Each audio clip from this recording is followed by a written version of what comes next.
Natalia on Luxury with Natalia. A very sunny hello from the south of France, and I'm welcoming here today a special guest all the way in Monaco, I believe. Alyssia, how are you today? I'm good, thank you very much, Natalia. It's lovely to be with you. Lovely to have you on, and I'm honored because you're quite somebody in the realm of conversation, the art of communication, being an MC, a professional public speaker, and helping others to bring out the best of what they want to say in the best way of communicating. So thanks for coming on. Now that everybody's connected via Zoom and WhatsApp video and all the other amazing online platforms, Yes. let's talk about communicating in a new dimension. Yes, I mean, now it's all on camera, isn't it? And the way of communicating has really changed and developed because we are forced to be on Zoom and other platforms. So I think that a lot of people are actually very frightened by that, because all of a sudden, rather than speaking in person, they are now speaking into a camera. And it's very frightening, isn't it? It's scary because you don't have that contact. So when you are communicating on camera, what you have to do is to try and achieve that human touch and that human contact. And the way to do that is to engage by looking into the camera. So at the moment, I'm looking into the camera and I'm speaking to you. Now, if I look at the screen, and if I look at the screen to talk to you, can you see the difference? Immediately, I'm not as engaged. So every time that we communicate, we look people in the eyes. And now that the eyes are the camera, we have to look into the camera and focus on that. So that would be my first advice for anyone who is now having to communicate in this way. It's about having a conversation still, and it's having that conversation where you're looking the person in the eye so that you come across as interested and interesting. Very good advice. And I think through these interviews that I've held with people, you can see the difference. Definitely, there's people who aren't very comfortable with the process and sort of look down or are looking at the keyboard because they feel gêné, as they say in French. They don't feel very comfortable with the aspect of looking into a little monocular thing there, and that's really some courage that's required, and maybe practice, as you mentioned that. Yes, definitely.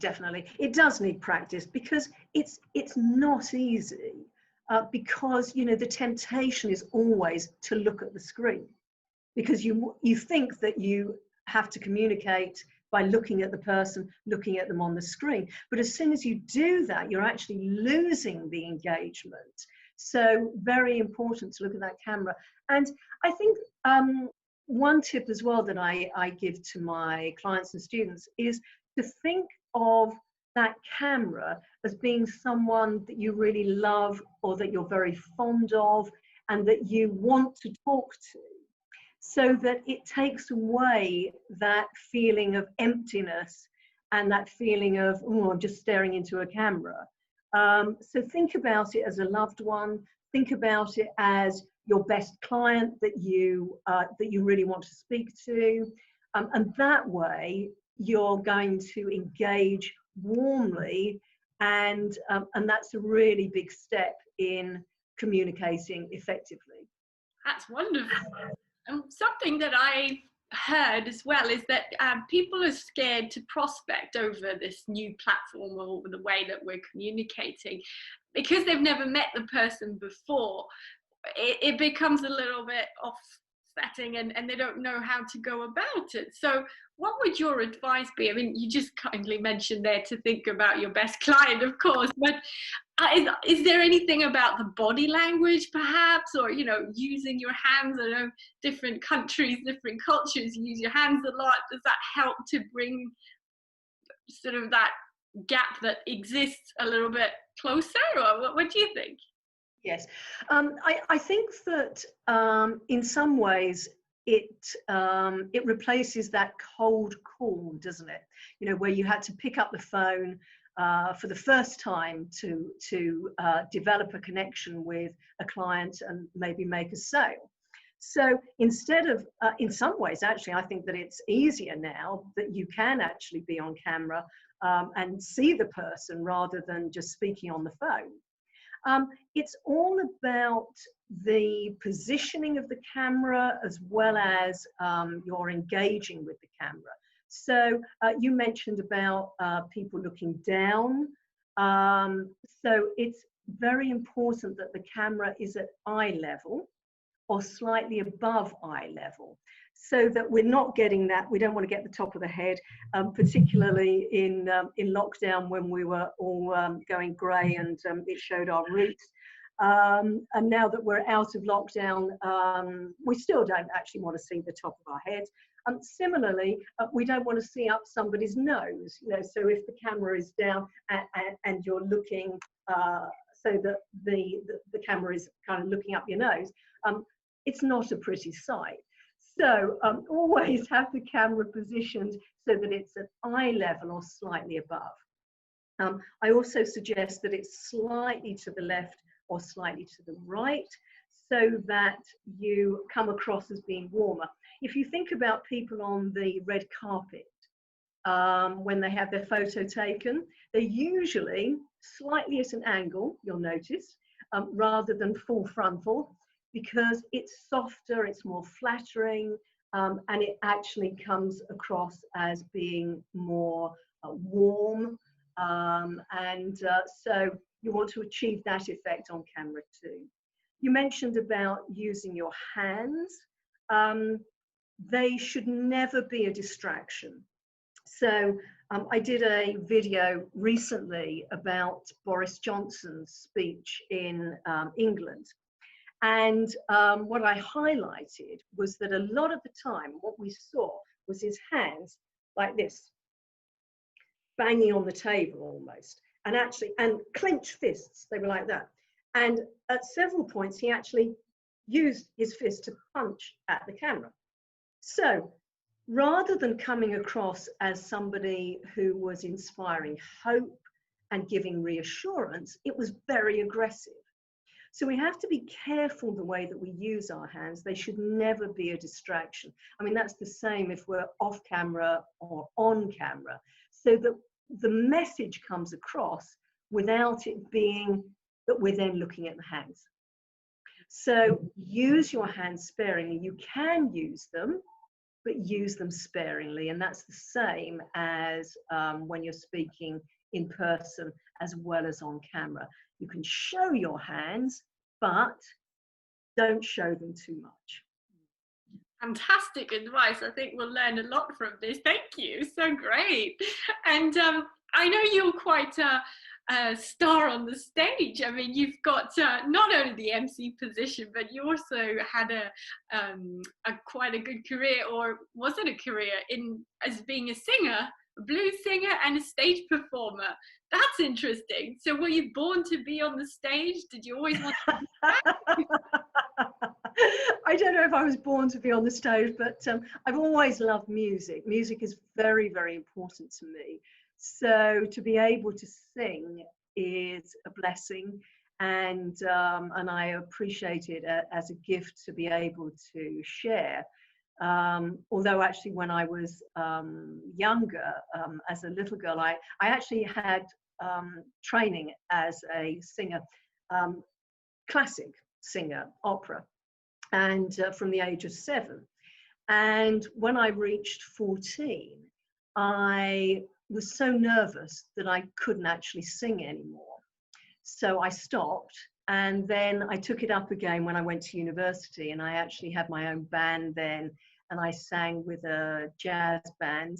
I went to Warwick University, and for a year I lived in Leamington Spa in England, and I lived above a bar that had a jazz band. So I used to sing with them. And then I've sung with a couple of girls with the Lib Day Darlings here, and we sing songs from the war. And we're also the Diva Darlings, and we do songs through from the 50s, 60s, 70s, 80s, 90s, and that's real fun. It's a pleasure, and it's always been that it's a fun thing.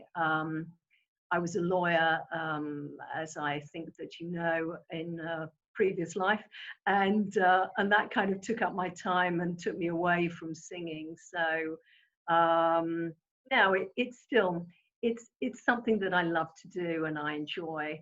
But really now, my life is about communication training, and that really is my passion and love. So the singing and the emceeing is a bonus really for me. Fantastic. And I've seen so many people go on stage thanks to your amazing advice, and especially the TEDx Monte Carlo, which was fascinating. The first edition I attended, I was just blown away. I was crying, I was laughing, everything, all these emotions came out. And of course, that's sort of the aim of TEDx in general. So tell me a bit, how is it to teach people who have had no experience? Is it easy? How is the process? Does it take months or weeks? What happens? It really depends on the student and their abilities, their skills. I teach in a very unusual way, as I'm sure you can imagine, because for me it's about having fun. It's about being able to enjoy the process, because so many people are afraid of public speaking, and it is one of the biggest fears in life. So to be able to help them to overcome that and to really grow in confidence, because for me it's about being able to express yourself, effectively and make an impact, and to really step out of your comfort zone. So it's helping people to reach that, to really tap into what they can find as a pleasure in it. And I think the most important thing to know in that process is it's never about you, it's actually about your audience. So that takes off the onus immediately. You don't need to feel nervous, you don't need to feel scared, because it's not about you, it's about your audience. How do you want them to feel? If you think about when you're in the audience for the TEDx Monte Carlo sessions, and you're there, you've come to be inspired, you've come to have an enjoyable afternoon, and to come away feeling that you've spent a really good time and you've had the benefit of a lot of advice, a lot of wisdom, and a great experience. So if you think about how you feel when you're in the audience, and that's how you want your audience to feel. So you want them to feel comfortable, you want them to feel inspired, you want them to feel relaxed, and that's when you speak, that's what you achieve. So it's not about you, it's about them. So if you think about, if you come across as being very, very nervous and uncomfortable, that you're very tense, you're looking down, you're looking at your notes, and it's all very tense and very nervous, and your audience then is looking at you and thinking, ooh, that poor person, they really feel uncomfortable, they're shy, and so your audience feels uncomfortable and think, oh gosh, I really hope that this ends soon, because the poor person up there, you don't want them to feel like that. You want them to feel, yeah, I really want to listen to this person, I really want to hear them. So think about your audience, don't think about yourself. Great advice, absolutely. And I think we have to learn a lot about that in any walk of life and in any situation. It's not about us. For example, sales, it's not about you or the product, it's about the end client and what value you can bring to them. So fantastic. It's the same with Yes. on stage. Yes. No, you're absolutely right. Absolutely right. Yes. Yeah. Great. And I'd love to hear some insights or anecdotes. I mean, you've probably met some amazing, wonderful people in your lifetime. And tell me, who would stand out to you the most and why? Oh, I think that immediately comes to mind is Nelson Mandela. What I loved about Nelson Mandela, I had the opportunity to meet him when I was working with Laureus World Sports Awards.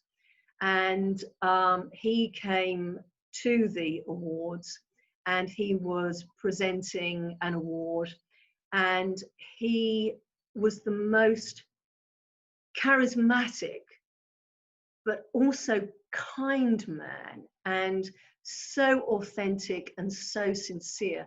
What I loved about Nelson Mandela was that he came to the stage, he went on the stage, he presented the award, and he came off of the stage, and we were all in the wings, the team, and he actually came off of the stage and he spoke to us and he said, I want to thank all of you, because without you, I would not be here and everything that I do would not be possible. So he said, I applaud you and I thank you. Well, we were all in tears. Oh, wow, that's quite something. And again, goes back to, it's not about you, it's about everyone else. And that is so true. In any business, it's your team. You are a team, and it's not about the CEO or the MD at the top. It's everybody's efforts that make it work. So, wow. Yes. And I love that you've mentioned that, Natalia, because my training is always based on us being Team Alyssia. Because I do think that it's so important that you feel that you are part of the team. And Team Alyssia means that you are in an environment where you are free to be yourself. You are without inhibition. You're not going to be judged. You're going to be helped and supported, and there's going to be respect. And so every time that you are in Team Alyssia, you're free to be yourself without inhibition, and you leave all of your cares, your worries, and your anxieties outside the door. So I love that you've mentioned about that, because it's so integral to my training, and that people feel that they are part of the team. It's so important. I love it. Gosh, I want to get onto team. Well, you know, the lovely thing about Team Alyssia is that it's a lifetime membership. So as soon as you are in Team Alyssia, you are in Team Alyssia for life, because that support, that care, that nurturing is with you for always. So Natalia, you are now an honorary member of Team Alyssia. Welcome. Oh, thank you so much. Very excited. And if anybody else would like to become a team member of Team Alyssia, what do they have to do? How can they contact you? They can contact me via LinkedIn. I have a profile there if people are on LinkedIn. I also have an email which I can tell you, and maybe you can post it with this interview. It's alyssia.sedgwick15@gmail.com. I do have a YouTube channel as well. They could possibly contact me there. And I am on Facebook. I'm on Facebook at the moment as my personal Facebook, which is Alyssia Sedgwick. That may change, that it will be a more corporate one, but at the moment, yes, Alyssia Sedgwick on Facebook, and yes, by that email, alyssia.sedgwick15@gmail.com. Wonderful. Thank you so much. And actually, it's quite nice that it might not be corporate yet, because it brings that human contact and human relation. Sometimes we forget that we are people behind the scenes and not just a logo or a company name. So sometimes I do advise my clients just to keep their identity as it is, because it's more human that way. So great. Well, that's lovely. That's very good to know. Thank you very much, because, you know, I have spoken to you about sort of developing a website and all this, and a more kind of formal profile, but in many ways, you know, when I am all about that human element, that sits very comfortably with me. So thank you very much. You're welcome. Welcome. And I want to thank you again for coming on, and I hope to see you soon now that we're able to move around and discuss more Team Alyssia. Thank you so much. I will look forward to that, and I'm very grateful and appreciative of spending this time with you today. Thank you.